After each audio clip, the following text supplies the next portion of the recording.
One of the things that we're doing is we're exploring the use of a new benchmarking tool, and in essence what that tool would allow us to do at the course level is to monitor student progress as it relates to various demographics, specifically to ethnicity, for a particular course, and then you could bring that up to a program or a discipline, and so but it lets you drill into a particular course and allows faculty members to monitor progress.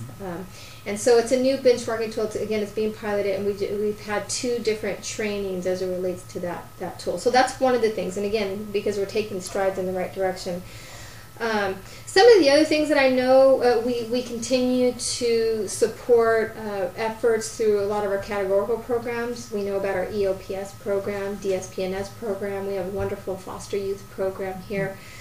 So we have a lot of our categorical programs or learning communities that support students of varied backgrounds. And again, that relates to ethnicity, but also socioeconomic status, ability, disability, and so on. One of the other efforts that we are embarking upon this upcoming year is a first-year experience program. Having this topic of student access and equity embedded in everything that we do. Just like the hiring process that we talked about, I believe that every single employee should be able to cite what our college demographics are. We should be able to look it up. We should be able to monitor it and track it, talk about it, and also take some level of responsibility as it relates to the disparities that we see, because a lot of times the conversations focus around oh, well, that student, they're a single mom and they have 3 kids, or oh, well, their car and they couldn't get to class. And we talk about, this deficit model. What was wrong with the students that basically created this lack of success? But it's harder for us to talk about not necessarily what's wrong with us as an institution, but it's harder for us to take a level of responsibility that's necessary in order for us to move the equity agenda forward. So I think it's really important for us to shift focus from what's wrong with the student to what can we do as an institution to make progress. So,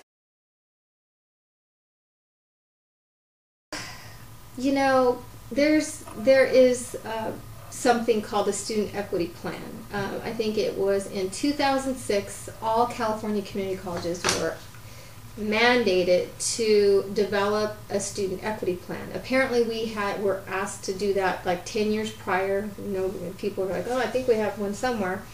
And at the time I was at a different college, and I was like, I think we have one of those somewhere. And I remember I was charged with developing our student equity plan. And of course the team of us that developed it, were really serious about it. But moving that plan forward was a whole different ballgame, because it was what we call an unfunded mandate. So we all developed these student equity plans. And then what we discovered, what I discovered honestly when I was in your shoes taking this very class and was doing some interviews among folks at a different college, is that nobody even knew they had a student equity plan. They hadn't seen it, and somebody went to their shelf and was trying to find it for me, and I was like, no, it's okay, you don't have to find your student equity plan. And then even coming here, my very first 2 weeks I was asked to resurrect our student equity plan, and I discovered no one had a copy. I'm frankly really disappointed that we don't monitor that. Now, ago was that we did not have an effective program review and planning model in student services. And so one of the things that I did is I took a lot of kind of effective models that were used at other colleges and tried to develop one that worked for Cuyamaca. And 2 of the questions that I'm really honing in on that we need some work on is, there were simple questions that were never asked of student services here. And one was, what are the demographics of the population served by your student services program? And how does that compare to the demographics of the community, the demographics of the Cuyamaca student community? Most of the student services individuals and departments were not able to provide the college demographics because those are not at our fingertips. and that's really disappointing. We should be able to cite what the college demographics are, and frankly, we should be able to cite what the demographics are of the populations that we're serving. And I mean ethnicity, gender, socioeconomic status, and ability, disability, and those are the areas that we actually cite on the program review. In reviewing every single program review that I've personally done this summer, and I'm having meetings with every single department, most departments weren't able to cite that. So what could be used? That would be one thing, is simply on an annual basis taking note of what your demographics are, and then throughout the year employing strategies to improve that if there's some disparities.